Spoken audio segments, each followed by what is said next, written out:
Você já teve aquela sensação de que, por mais que faça tudo certo, nunca será suficiente para a própria família? Pois é. Eu vivi isso por anos.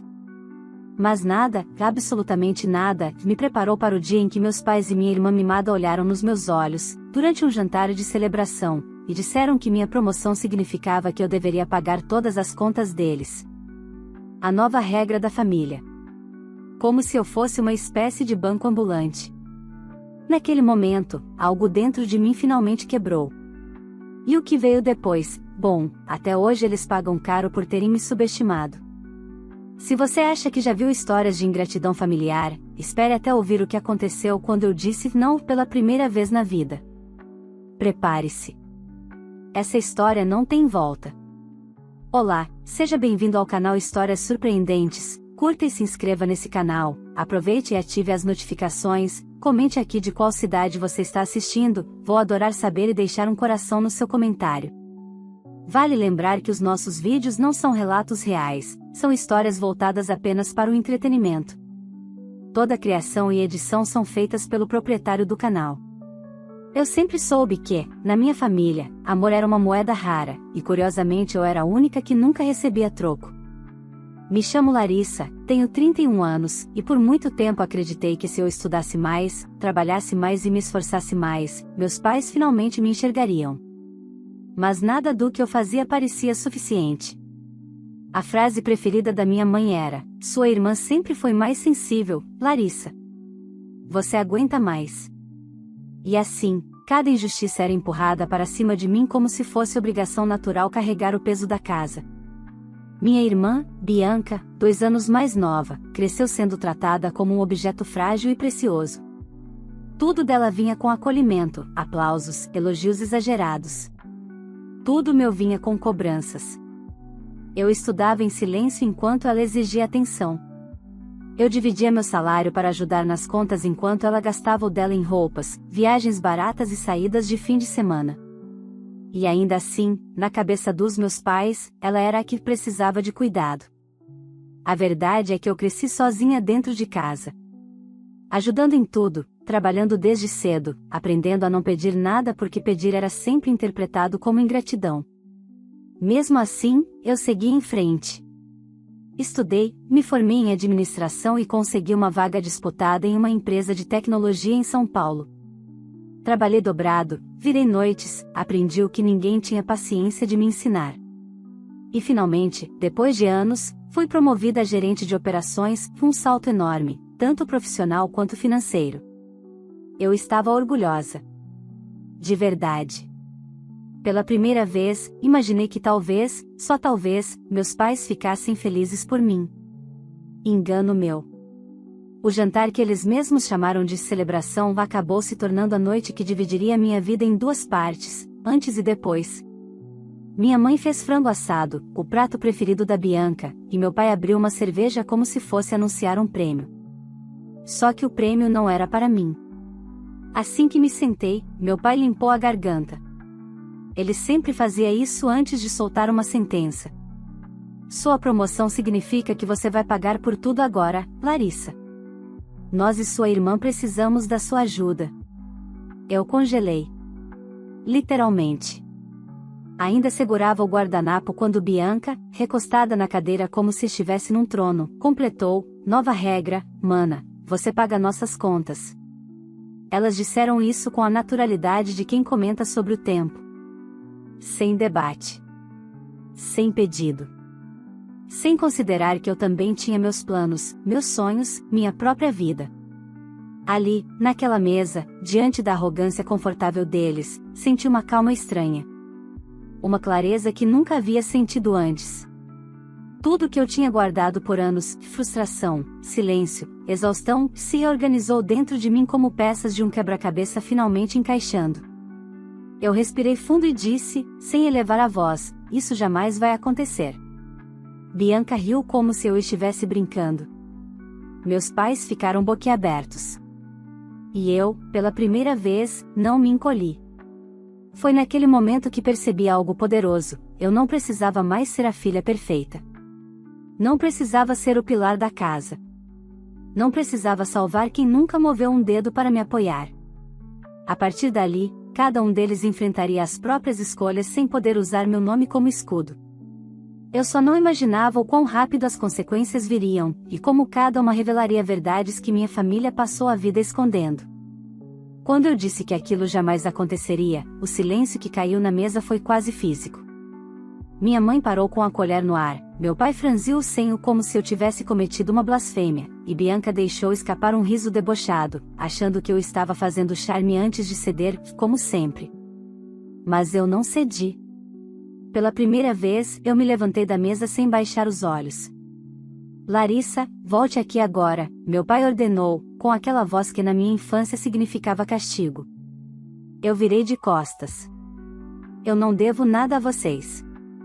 Aquilo pareceu atingi-lo mais do que qualquer grito. Minha mãe largou a colher na travessa, o metal batendo no vidro. Como assim não deve? Tudo o que fizemos por você. Vocês não fizeram por mim. Vocês fizeram porque era conveniente. E agora querem usar minha promoção como renda familiar. Não vai acontecer. Bianca bufou. Nossa, que dramática.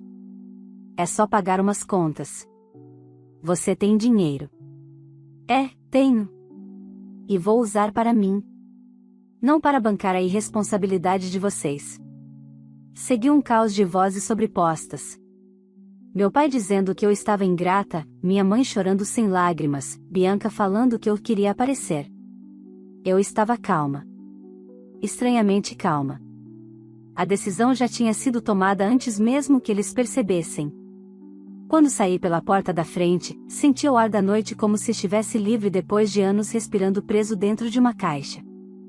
Na manhã seguinte, acordei com dezenas de mensagens. Você deixou sua mãe arrasada. Volte aqui e peça desculpas. Você assumiu um compromisso moral. E, claro, a de Bianca, não esquece as contas do meu cartão, tá? Fecha amanhã. Foi essa última que me fez rir. Não de humor, mas de incredulidade. Elas realmente acreditavam que ainda tinham poder sobre mim. Naquela mesma semana, tomei decisões práticas. Tirei o nome dos meus pais como autorizados no meu plano de saúde, cancelei a transferência automática que eu fazia para ajudar nas despesas da casa, despesas infladas, diga-se, bloqueei Bianca no aplicativo do meu banco, sim, ela tinha acesso porque dizia que era só para emergências. A única emergência ali era eu. 2 dias depois, minha mãe apareceu no meu trabalho sem avisar.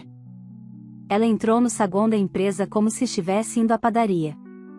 Eu a vi pela porta de vidro e senti o ar travar. Ela sempre soube usar a vergonha como arma. Larissa. Precisamos conversar. Mãe, aqui não. Você enlouqueceu? Como pode simplesmente cortar tudo? Somos sua família. Os olhares dos recepcionistas me queimavam pelas costas. Minha mãe aumentava a voz de propósito. Eu não vou financiar vocês, falei baixinho. Você vai destruir nossa vida. Sua irmã não tem como se manter sem você. Isso não é problema meu. Ela regalou os olhos como se eu tivesse confessado um crime. Quando percebeu que eu não iria ceder, fez a cena final, pôs a mão na testa, fingiu que ia desmaiar e disse: seu pai vai infartar de preocupação. Você quer carregar essa culpa? Não. Eu não queria carregar culpa nenhuma, e finalmente percebi que não precisava. A partir daquele dia, minha mãe começou uma espécie de campanha informal contra mim. Ligava para tias, primas, vizinhos, dizendo que eu tinha virado a cabeça e abandonado a família. Minha caixa de mensagens encheu com recados cheios de julgamento. Mas nada disso me atingia mais. Era como se eu tivesse colocado uma distância emocional que deveria ter existido desde sempre. Bianca, por outro lado, entrou em modo ataque. Ela me mandou uma mensagem enorme dizendo que eu era cruel, egoísta e invejosa. Segundo ela, eu queria vê-la fracassar. Fracassar? Ela sequer tentava alguma coisa para começar. Mas o golpe real veio 2 semanas depois, quando recebi um e-mail do setor jurídico da empresa. Sua mãe procurou o RH dizendo que depende financeiramente de você e solicitou informações sobre seu salário e benefícios. Eu congelei na mesa. Ela tinha ultrapassado qualquer limite. Respirei fundo e respondi ao RH: trata-se de uma tentativa de manipulação familiar. Não autorizo absolutamente nada. No momento em que enviei, percebi que aquela guerra emocional estava apenas começando, e que as primeiras consequências para eles logo viriam. Muito antes do que eu imaginava. Eu achava que a invasão da minha mãe no meu trabalho tinha sido o auge, mas estava enganada. Aquilo tinha sido só o prenúncio. O verdadeiro terremoto começou quando meus pais perceberam que o dinheiro não voltaria, e que desta vez eu não mudaria de ideia. Na terceira semana após o jantar, recebi uma ligação desconhecida. Atendi achando que fosse algo do trabalho, mas ouvi meu pai do outro lado, a voz grave, carregada de indignação. Larissa, acabou a brincadeira. Venha aqui em casa hoje. Precisamos resolver isso como adultos. Eu respirei fundo. Eu estou resolvendo como adulta. Vocês é que não querem aceitar limites. Limites? Ele rosnou. Você acha que pode virar as costas para quem te criou? Criar não é usar. E foi isso que vocês fizeram durante anos. Ele ficou em silêncio por alguns segundos. Depois, veio a frase que eu sempre soube que um dia apareceria: se você não ajudar, vamos perder a casa. É isso que você quer? Sua mãe está desesperada. Perder a casa? Eles sempre usaram essa ameaça como se fosse uma bomba nuclear, mas naquela hora eu percebi que não era verdade. O tom dele denunciava que havia outra coisa escondida. Uma tensão, uma hesitação. O que realmente está acontecendo? Perguntei. Ele respondeu rápido demais: nada. Só pague o que deve. Desliguei. E, pela primeira vez, senti que eles estavam omitindo algo muito maior do que contas atrasadas. No dia seguinte, quem me procurou foi Bianca. Chegou no meu condomínio, sem avisar, claro, como se fosse um direito adquirido. O porteiro me ligou, confuso: Dona Larissa, sua irmã está aqui. Disse que é urgente. Eu desci sabendo que não seria nada bom. Bianca estava na frente do prédio, óculos escuros enormes, a expressão típica de quem queria parecer uma vítima injustiçada. Podemos conversar? Ela disse, cruzando os braços. Rápido. Estou indo trabalhar.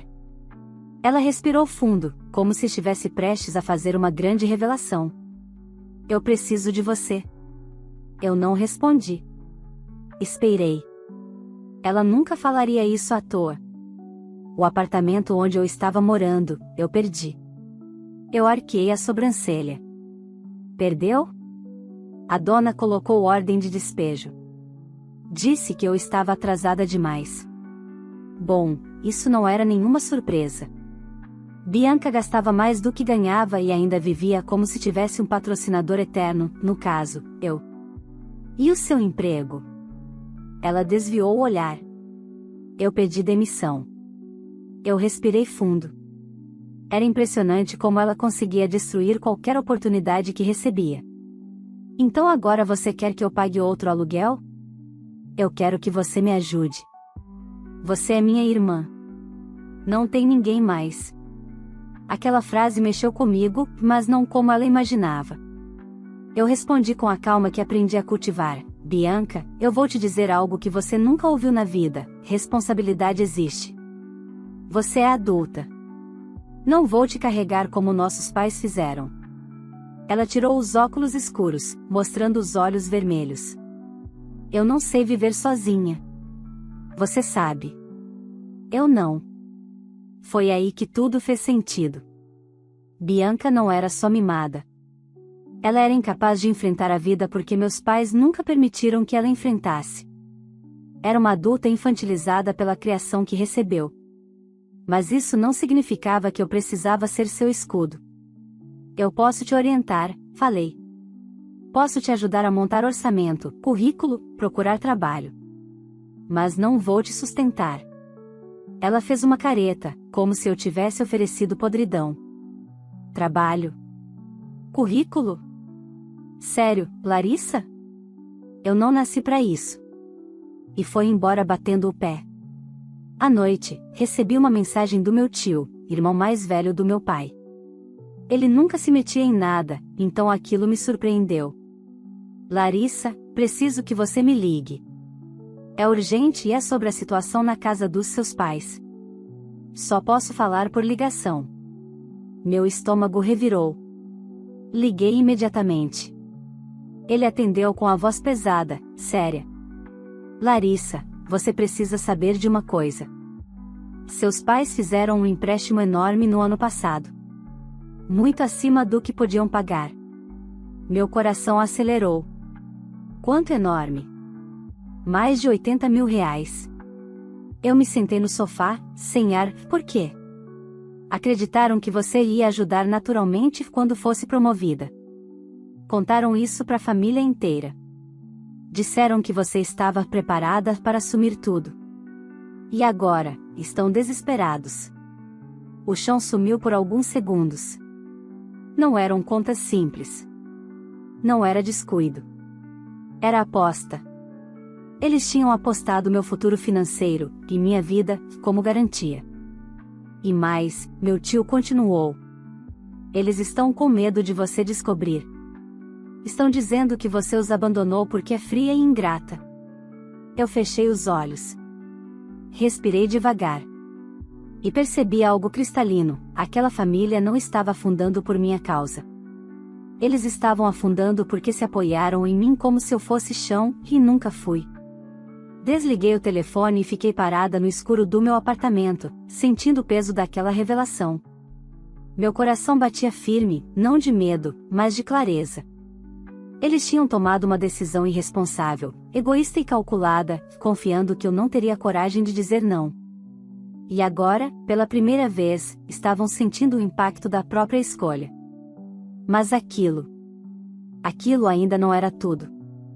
Eu sentia que havia algo maior vindo, um desmoronamento que ninguém lá em casa estava preparado para enfrentar. E, desta vez, eu não seria o colchão para amaciar a queda. Passei a noite em claro depois da conversa com meu tio. Não era raiva, era lucidez. Uma lucidez que eu nunca tinha permitido que chegasse à superfície. Cada peça do quebra-cabeça finalmente se encaixava: o desespero forçado, a chantagem emocional, a nova regra imposta no jantar, tudo fazia sentido. Meus pais não estavam pedindo ajuda. Eles estavam tentando evitar o colapso de uma burrada monumental que cometeram contando com o meu dinheiro. Quando amanheceu, eu já sabia que aquela história ainda tinha muito a desdobrar. Só não imaginava que Bianca seria o estopim do próximo desastre. Naquela manhã, recebi uma mensagem simples dela: Bianca, você vai se arrepender disso. Nada mais. Nenhuma explicação, nenhuma frase dramática, nenhum pedido. Apenas ameaça. Não era o tipo de coisa que eu levava a sério vindo dela, mas ainda assim, algo me incomodou. Uma hora depois, o RH da minha empresa me chamou para uma reunião urgente. Meu coração acelerou. Entrei na sala e encontrei a gerente de RH e o diretor jurídico. Os dois com expressões formais demais para uma quarta-feira qualquer. Larissa, precisamos conversar sobre um e-mail que recebemos hoje cedo. A gerente deslizou o notebook para mim, mostrando uma mensagem longa, assinada por Bianca. Minha irmã Larissa está emocionalmente instável e tem histórico de agressividade. Tenho medo do que ela pode fazer. Ela não está em condições de tomar decisões financeiras e pode colocar a empresa em risco. Por favor, investiguem. Eu fiquei em silêncio. Não sabia se ria ou gritava. Bianca tinha tentado me desestabilizar no trabalho. Na minha carreira. No único lugar onde eu sempre fui reconhecida pelo que eu fazia, e não pelo que eu podia pagar. A gerente de RH respirou fundo. Larissa, sabemos que isso parece uma tentativa de retaliação familiar. Mas a empresa tem a obrigação de apurar. A palavra apurar ecoou na minha mente como um trovão. Eu respirei fundo e mantive a voz firme. Bianca não está preocupada comigo. Ela quer me atacar porque eu finalmente não cedi às exigências da família. Isso é parte de um ciclo de manipulação que começou há muitos anos. Expliquei tudo, sem floreios. O jantar. As tentativas de controle. A visita da minha mãe. O empréstimo descoberto pelo meu tio. O ataque desesperado da Bianca. A gerente me ouviu atentamente. O diretor jurídico balançou a cabeça. Fique tranquila. Está claro que é uma tentativa de dano moral. Não haverá investigação. Mas recomendo que limite ainda mais o contato com ela. Eu agradeci e saí da sala com as mãos tremendo. Não era medo. Era o choque de ver até onde minha irmã estava disposta a ir para manter o ciclo que sempre favoreceu ela. No fim da tarde, enquanto eu ainda processava tudo, meu tio me ligou de novo. Larissa, aconteceu outra coisa. Seus pais colocaram a casa à venda. A notícia me atingiu como uma onda gelada. Venderam? Mas por que agora? Porque o banco está pressionando. O empréstimo entrou em fase de cobrança avançada. Eles não têm como pagar. Eu fechei os olhos, tentando absorver a gravidade daquela situação. A casa onde cresci não era só um imóvel, era o símbolo da narrativa que meus pais construíram durante anos, a família perfeita, a filha rebelde, a irmã boazinha. Agora tudo estava ruindo. E tem mais, meu tio continuou, hesitante. Eles disseram para a corretora que você vai intervir se as coisas ficarem piores. Estão deixando claro que estão esperando você correr atrás. Claro. Mesmo diante de um colapso financeiro causado por eles mesmos, a fantasia continuava, a filha rejeitada como tábua de salvação. Não dessa vez. Naquela mesma noite, Bianca apareceu no portão da casa dos meus pais e alguém filmou. A rua inteira já sabia da situação, e vizinhos adoram um drama alheio. O vídeo chegou até mim pelas redes sociais, Bianca chorando, berrando que não era justo, que a família estava sendo destruída e que a culpa era minha. Ela gritava tanto que parecia prestes a perder a voz. Meus pais, na varanda, tentavam consolá-la, e ao mesmo tempo reforçavam a versão de vítimas da minha crueldade. As pessoas filmavam, cochichavam, comentavam. Foi então que percebi algo. Pela primeira vez, a imagem perfeita da minha família estava rachando diante de outras pessoas. E isso, para meus pais, era pior que qualquer dificuldade financeira. No dia seguinte, minha mãe me ligou. Não para pedir desculpas, mas para exigir, venha aqui agora. Você tem a obrigação moral de consertar o que fez. Ela falava como se eu tivesse causado um terremoto, não como se ela tivesse cavado um buraco de 80 mil reais. Eu não fiz nada, respondi. Vocês é que tomaram decisões irresponsáveis esperando que eu salvasse tudo. Larissa, você está destruindo sua irmã. Bianca se destrói sozinha. Ela nunca aprendeu a lidar com a própria vida porque vocês nunca ensinaram. Minha mãe ficou muda por um instante. Depois, cuspiu a frase que sintetizava perfeitamente quem ela era: você só existe porque nós permitimos. Eu sorri, não de alegria, mas de libertação. Então considere essa permissão revogada. A partir de agora, eu existo por mim. Não por vocês. E desliguei. Naquela noite, fiz algo que nunca tive coragem antes. Bloqueei os três, mãe, pai e Bianca, do meu telefone, do e-mail, de tudo. A paz que senti não era leve. Era densa. Era uma paz que vem depois de uma tempestade longa, cansativa e barulhenta. Mas eu sabia, a tempestade deles estava só começando. E, pela primeira vez, não teria nada a ver comigo. Depois de bloqueá-los, eu esperava que as coisas sossegassem um pouco. Ingenuidade minha. Na minha família, silêncio nunca significou paz, significava movimentação nos bastidores. E com meus pais desesperados e Bianca emocionalmente instável, eu sabia que não ficaria muito tempo sem alguma nova tentativa. Ela veio através de terceiros. Na semana seguinte, minha caixa de entrada começou a receber mensagens de números desconhecidos, todas com o mesmo tom dramático e acusatório.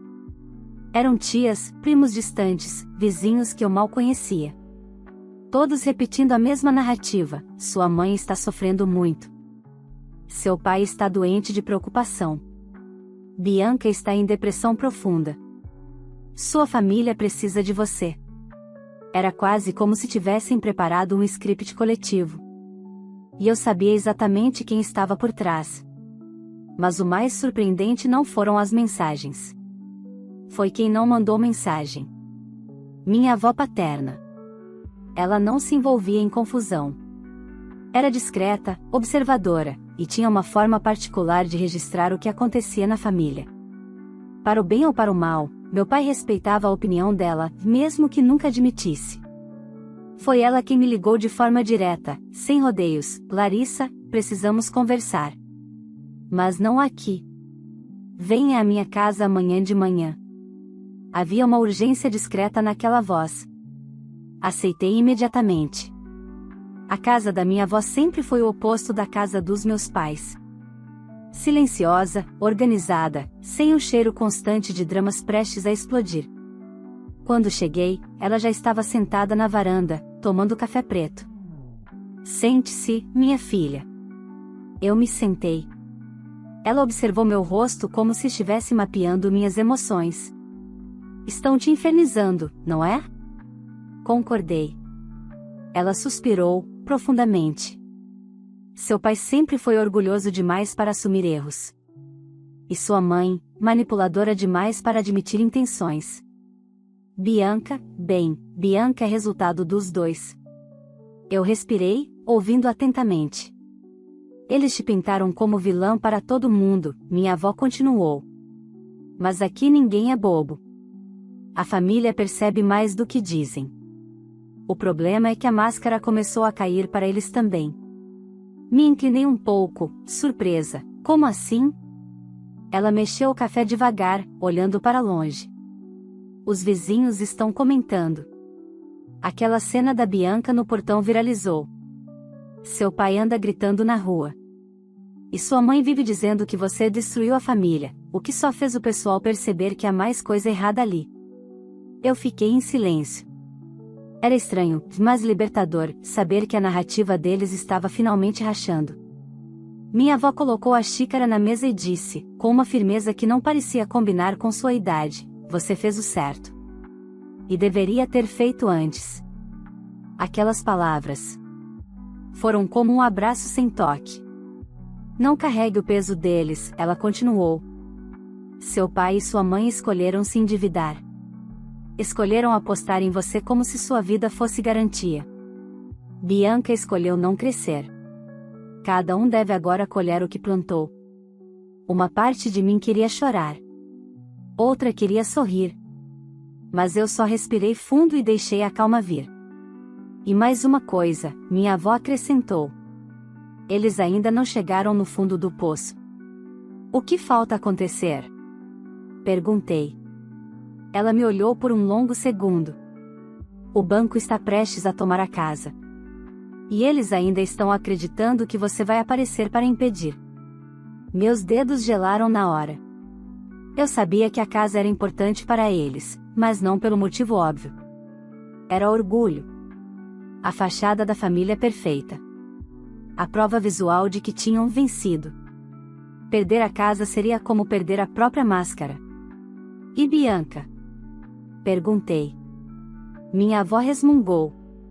Arrumou um emprego temporário num café, mas vive faltando. Já brigou com 2 colegas e disse para todo mundo que só está ali porque você a abandonou. Suspirou. Mas, pela primeira vez, ela está tendo que fazer algo sozinha. Mesmo que mal feito. E isso está mexendo com ela. Eu fiquei pensando nisso por um tempo. Bianca sempre viveu numa bolha criada pelos meus pais, onde nada tinha consequências reais. Talvez, pela primeira vez, ela estivesse sentindo o peso da vida adulta.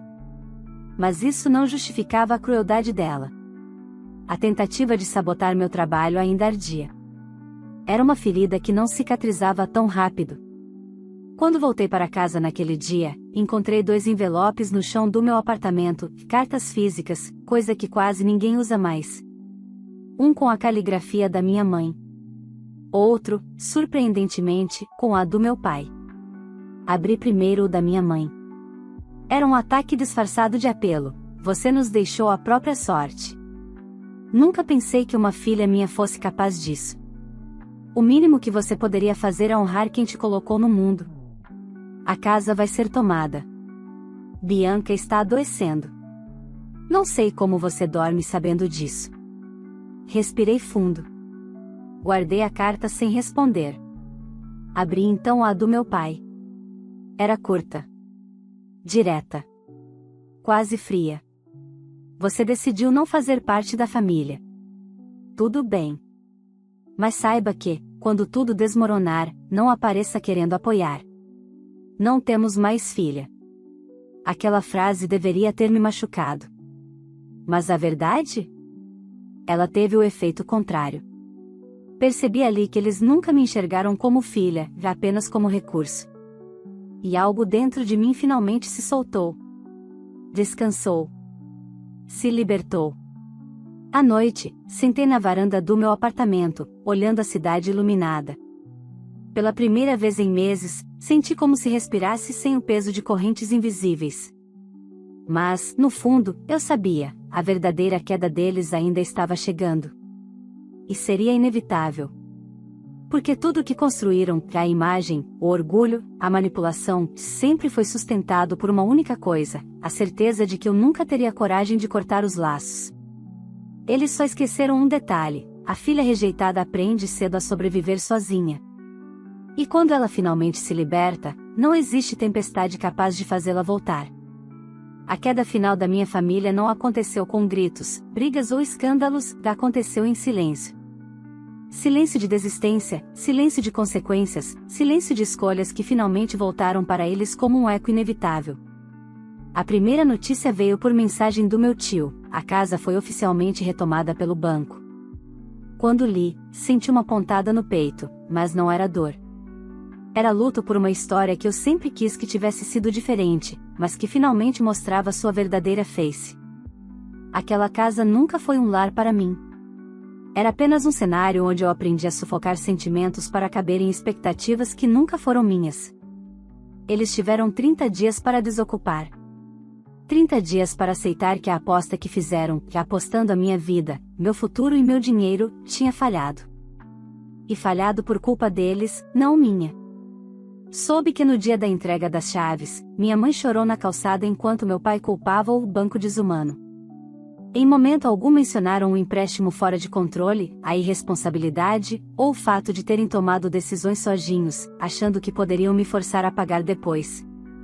Bianca, por sua vez, fez um escândalo na rua, acusando os vizinhos de não ajudarem, como se a responsabilidade fosse coletiva e não fruto de anos de fuga e comodismo. Mais tarde, descobri que ela teve que se mudar para um pequeno quarto alugado nos fundos da casa de uma conhecida. Um quarto simples, sem luxo, sem ar-condicionado, sem privilégio, o tipo de lugar onde a vida finalmente cobra maturidade. E cobrou caro. 2 semanas depois da desocupação, recebi uma notificação judicial. Meu coração acelerou por um segundo. Mas não era processo, era um comunicado formal avisando que meu nome não aparecia em nenhuma dívida relacionada à casa. Quase ri. Meus pais realmente acreditaram que poderiam me envolver sem meu consentimento. Mais tarde, minha avó me ligou. Eles estão tentando se reorganizar, ela disse. Mas ainda não entenderam que você não vai voltar. E nunca voltarei, respondi, sem hesitar. Ela suspirou, com aquela mistura de tristeza e força que só pessoas mais velhas carregam. Você fez o certo, Larissa. Às vezes, o certo é solitário. Mas ainda assim é certo. Aquelas palavras me acompanharam por dias. Com o passar das semanas, a vida começou a ganhar um ritmo diferente. Eu percebi que a ausência deles era, na verdade, um espaço enorme que se abria dentro de mim. Um espaço onde cabiam coisas novas, descanso, escolhas próprias, silêncio que não machucava. Comecei a frequentar aulas de yoga, voltei a ler livros que abandonei anos atrás, cozinhei para mim mesma sem o peso de agradar ninguém. A minha conta bancária finalmente passou a refletir o meu trabalho, e não o buraco financeiro emocional de toda uma família. Bianca tentou me contactar uma última vez. Um e-mail curto, sem ameaças, sem ironias. Sei que errei. Mas quero entender como seguir em frente sem depender de ninguém. Não quero dinheiro. Só orientação. Fiquei olhando para aquelas palavras por longos minutos. Pela primeira vez, não havia manipulação. Não havia ataque. Não havia chantagem. Não respondi. Não por crueldade, mas porque entendi algo essencial: não era meu papel guiá-la. Ela precisava aprender sozinha. E, pela primeira vez na vida dela, estava aprendendo. Meus pais, por outro lado, nunca mais tentaram contato. Nem pedido de desculpas, nem mensagem velada, nem sinal. Para eles, eu tinha deixado de existir. E sabe o que eu descobri? Estar morta para quem me matou emocionalmente por anos foi, paradoxalmente, meu renascimento. Hoje, quando olho para trás, não vejo tragédia, vejo libertação. Vejo a mulher que eu me tornei quando parei de lutar por um amor que nunca existiu. Vejo a força que descobri quando entendi que família não é quem divide sangue, mas quem não drena sua vida. Eu perdi pais e irmã. Mas ganhei a mim mesma. E essa foi a primeira vez, em 31 anos, que finalmente me senti inteira. A filha rejeitada, usada, diminuída. Essa ficou no passado. A mulher que surgiu depois não carrega culpas, nem correntes, nem obrigações inventadas. Ela carrega apenas liberdade. E nunca mais voltará para as mãos de quem tentou quebrá-la. Se essa história mexeu com você, já aproveita e deixa o seu like, isso ajuda demais o canal a alcançar mais pessoas. E se você gosta de histórias fortes como essa, cheias de superação, coragem e limites sendo colocados no lugar certo, se inscreva no canal e ative o sininho para não perder nenhum episódio. Agora me conta uma coisa importante: você faria o mesmo que a Larissa fez? Você teria coragem de cortar laços e finalmente priorizar a sua própria paz diante de tanta manipulação e injustiça familiar? Quero muito saber sua opinião.